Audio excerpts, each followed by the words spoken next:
एक बार की बात है। एक राज्य में पृथ्वीराज नाम के राजा रहते थे। पृथ्वीराज बहुत ही बेवकूफ किस्म का राजा था और उसे अपनी प्रजा से कोई लेना देना नहीं था। वो हमेशा दूसरे राज्य के राजाओं से मुकाबला करता रहता था।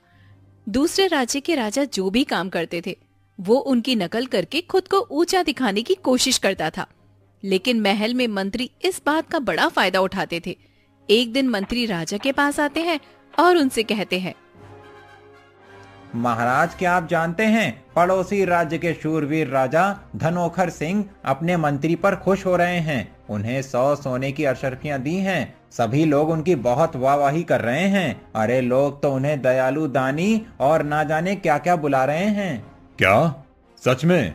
मगर आप उन्हें शूरवीर क्यों कह रहे हैं? अरे शूरवीर, समझदार, बुद्धिमान तो मैं हूँ, क्योंकि मैं अब अपने मंत्री को पूरी 200 सोने की अशर्फियां दूंगा। क्या सच में महाराज? ये तो बहुत ही अच्छी बात है। वैसे हमें आपसे ये उम्मीद नहीं थी। आप किसी से कम थोड़ी हैं। आप तो उन राजा से भी बड़े दानी हैं। आप तो 2 गुना धन देने को राजी हो गए हैं। हाँ हाँ बिल्कुल मंत्री जी, मैं किसी से कम नहीं हूँ। अरे जो कोई और कर सकता है वो तो मैं भी कर सकता हूँ, बल्कि मैं तो औरों से भी ज्यादा अच्छे से कर सकता हूँ। आपने देख ही लिया होगा। आपका धन्यवाद महाराज। वैसे हाँ, एक और बात है। समझदार और बुद्धिमान का एक ही अर्थ होता है, तो आपको 2 बार कहने की जरूरत नहीं है। मंत्री इतना कहकर वहाँ से चले जाते हैं और महाराज को उनकी कही बात समझ नहीं आती। हैं? ये मंत्री जी क्या कह गए भला? मुझे तो कुछ समझ नहीं आया। खैर छोड़ो। और वो ये सब छोड़कर अपना भोजन करने में लग जाते हैं। महाराज की पत्नी थी रानी सुनैना। रानी बहुत ही समझदार थी, मगर वह कभी भी राजा के किसी फैसले के बीच में नहीं बोला करती थी। लेकिन महल के लोगों को महाराज को ऐसे बेवकूफ बनाते हुए देखकर उनसे देखा नहीं जाता था। भोजन करते वक्त महाराज जब रानी को मंत्री जी की सारी बात बताते हैं तो रानी जी चौंक जाती हैं।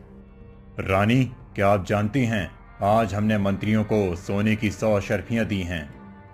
क्या? मगर क्यों महाराज जी?